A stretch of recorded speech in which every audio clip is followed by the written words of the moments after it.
Si t'as pas aimé la saga X-Men de la Fox, eh bien Freaks est ton alternative. Premier coup de cœur de 2020. Salut à toi cinéphile de l'extrême et bienvenue pour cette nouvelle critique à l'arrache où je vais te parler de Freaks, un film sorti directement en DVD et disponible aussi en VOD. Pour ce qui est du synopsis, je ne vais te raconter que le début parce que tout est une histoire de mystère, donc évidemment pas de spoil. Eh bien en fait, cette histoire, c'est un père qui protège sa fille qui est peut-être spéciale, qui a des pouvoirs, et donc il l'empêche de sortir, elle n'a pas de contact avec le monde extérieur, et ce qui est intéressant, c'est que on va tout voir du point de vue de la petite fille. Petite fille qui joue admirablement bien. Oui, parce qu'avant d'entrer dans les détails, il faut quand même dire que tout repose sur les acteurs. Si les acteurs sont mauvais, le film n'aurait jamais fonctionné. Même si la mise en scène est vraiment remarquable, même si voilà, l'histoire est vraiment bien foutue, si t'as pas les bons acteurs pour supporter le truc, personne n'y croirait. Tous les acteurs sont au top. Les relations entre les personnages sont vraiment bien ficelées. C'est vraiment admirable en fait parce que comme on voit tout du point de vue de la petite fille, on ne sait jamais très bien ce qui se passe. Il y a quelques indices au fur et à mesure et puis la petite fille commence à être capricieuse, donc ça nous amène à découvrir un peu plus de ce qu'on voit au début du film. Mais au départ, c'est un pur huis clos.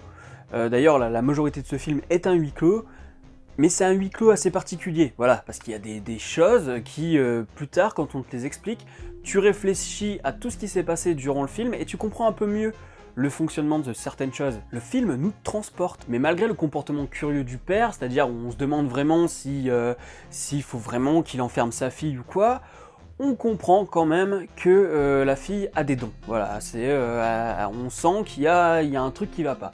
On sent qu'il y a des pouvoirs. Et donc, évidemment, ça fait directement penser aux X-Men. Et c'est pour ça que je dis que si vous aimez pas les X-Men de la Fox, c'est l'alternative. Parce que c'est un film indé qui propose des choses avec son petit budget. C'est un mélange entre Midnight Special, Logan et Dark Phoenix. Et à travers deux personnages, on voit aussi une certaine rivalité à la Magneto versus Professeur X, parce qu'il y en a un qui veut se cacher et qui veut vivre de manière pacifiste, et de l'autre, on en a un qui lui a la rage et qui dit non, faut aller dans le tas, il faut savoir s'affirmer quoi. Donc là aussi, j'ai dit tiens ouais, il y a des X-Men. Ne croyez pas que ce film n'est pas original, parce que oui, ce sont des thèmes qui ont déjà été abordés dans Room, dans Firestarter, dans les X-Men. Enfin, c'est quelque chose qui est récurrent, hein, ce truc de la petite gamine qui a des pouvoirs.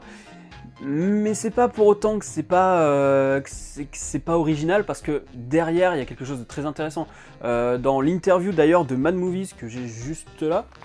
Voilà, le Mad Movies de ce mois-ci, il y a une interview des réalisateurs et ils t'expliquent que oui, il y a des similitudes avec Firestarter, donc une adaptation de Stephen King qui date de 1983 ou 1984, mais c'est pas pour autant que le film est un copier-coller, notamment parce que, bon, bah, c'est pas les mêmes pouvoirs, et mais si on s'arrêtait à ça, ouais, ce serait foutage de gueule, mais surtout, ce qu'il disait, alors j'ai pas vu Firestarter, mais les réalisateurs expliquent qu'il y a plusieurs narrateurs dans Firestarter, alors que avec Freaks, c'est vraiment uniquement du point de vue de la gamine, et ça change tout, parce que le marchand de glace, à un moment, tu te dis, même s'il met pas des mutants dans le congélo, il a l'air chelou. C'est-à-dire que le père lui dit, il faut pas aller voir le marchand de glace parce qu'il met des mutants dans le congélo, mais même sans ça, t'as l'impression d'avoir un gros pédophile. En plus, à un moment, il se déguise en prêtre. Et donc, j'en dévoile pas plus sur ce marchand de glace, mais voilà, c'est-à-dire que comme tu le découvres à travers la gamine, tu ne sais pas qui est ce marchand de glace,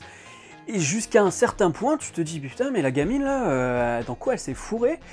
Jusqu'à ce que tu comprennes. Et là, tu te dis, ouais, le film m'embarque totalement, quoi. Je suis dans l'ignorance totale, tout comme la petite fille. Et donc, il y a beaucoup d'intensité et d'angoisse, parce que tout comme cette gamine sans défense, qui a du mal à gérer ses pouvoirs, eh bien, on se retrouve aussi démunis. On ne sait pas quoi faire, on ne sait pas comment réagir. Surtout qu'on fait pas beaucoup confiance au père non plus. Parce que même si on sent qu'il est protecteur, ouais, c'est assez particulier quoi comme relation, hein. Il l'enferme dans le placard, des trucs comme ça, c'est pas évident. Il y a beaucoup d'émotions. Quand la gamine découvre le monde extérieur, on est aussi fasciné qu'elle, alors que nous, on le connaît depuis des années. Mais c'est tellement bien filmé aussi que ça donne le même effet. Et là où c'est intéressant, c'est que c'est quand même du cinéma naturaliste.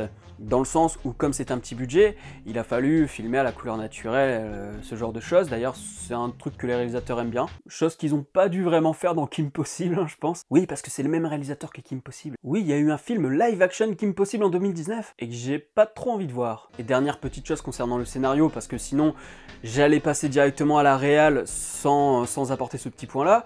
Dans le Mad Movies que je vous ai montré, il y a la critique de Alexandre Poncet, si je dis pas de bêtises, et en fait, il a fait un rapprochement avec un réalisateur, et sur le coup, en lisant, je me suis dit, bah ouais, mais c'est complètement évident pour que j'y ai pas pensé. Parce que Freaks ressemble un petit peu à la méthode de narration de Shyamalan, et c'est vrai que sur le coup, le film ne m'a pas fait tilt, ça m'a pas fait tilt quand je l'ai regardé, et en lisant cette critique d'Alexandre Poncet, je me suis dit, ah ouais, mais c'est vrai en fait, parce que il y a un voile mystérieux toujours autour, tu te dis toujours, ouais mais attends, est-ce que c'est vrai ce que je vois, est-ce que c'est pas vrai, est-ce qu'on se fait des films parce que la gamine elle est dans un environnement où le père il est à moitié cinglé, donc un peu à la manière du Village où on se dit est-ce que c'est des vrais monstres, ou Incassable, comme c'est du super-héros, Incassable où on se dit mais est-ce qu'il a vraiment des super pouvoirs, ou est-ce que le mec il se tape un gros délire.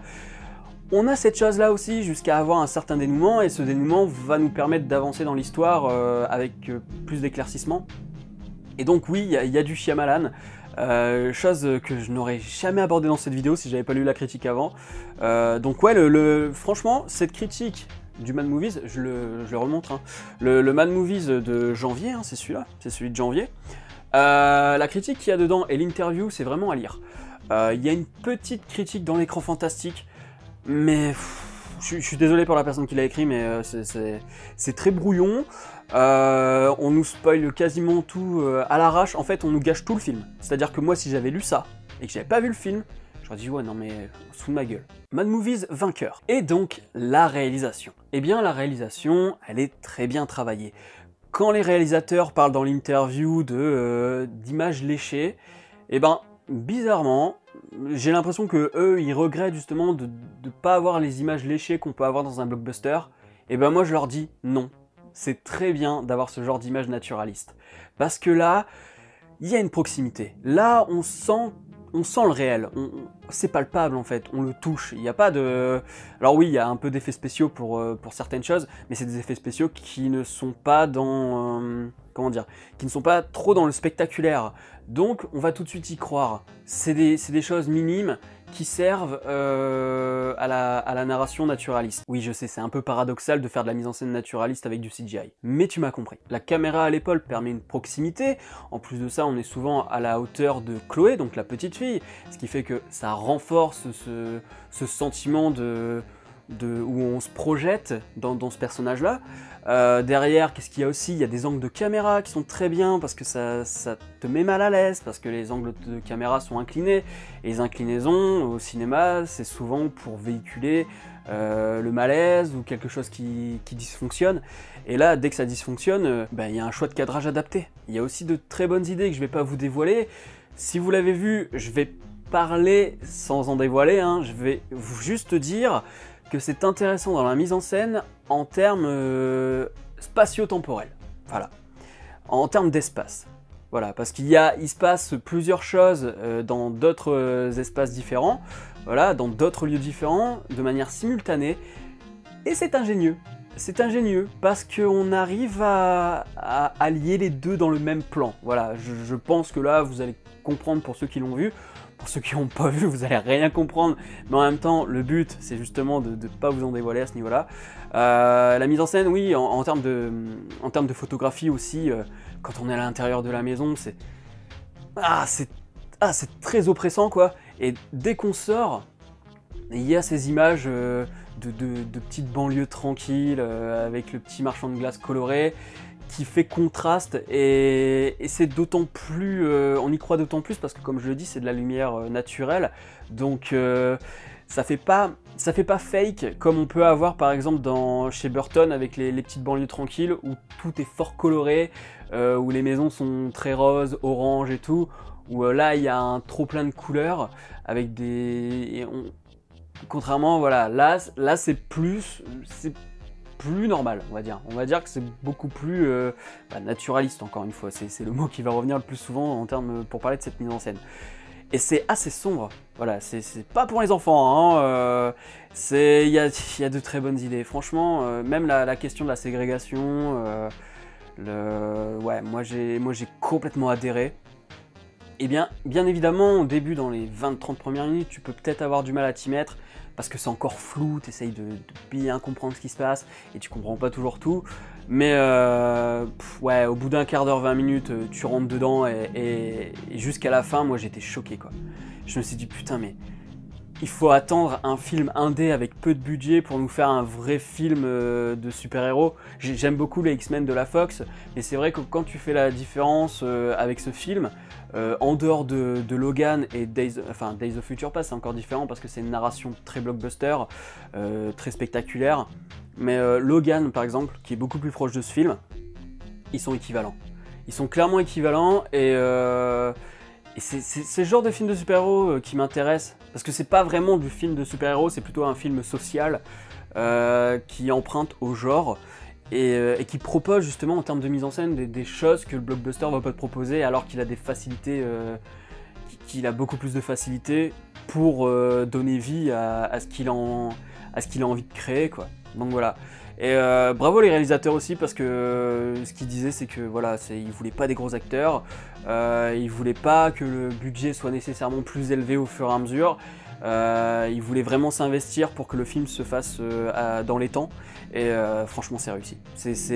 Voilà, si j'ai une note à lui donner sur Captain Watch, c'est vraiment génial. Oui, bah oui, génial, c'est incroyable, franchement, moi j'en demande beaucoup plus des films comme ça, et c'est dommage qu'ils soient directement en DVD. Sur grand écran, j'aurais bien voulu le voir, moi, franchement. Et ouais, c'est mon premier coup de cœur 2020. C'est le premier film que je vois en 2020, d'ailleurs. Peut-être pas. Non, c'est pas le premier film que je vois en 2020. C'est la première nouveauté 2020 que je vois, en tout cas, et c'est une agréable surprise. Oui, 15-20 minutes pour s'y mettre. Et une fois qu'on est dedans, c'est nickel. Les acteurs sont au top. Voilà, c'est... Franchement, j'ai vraiment rien à lui reprocher. Donc voilà, c'est génial.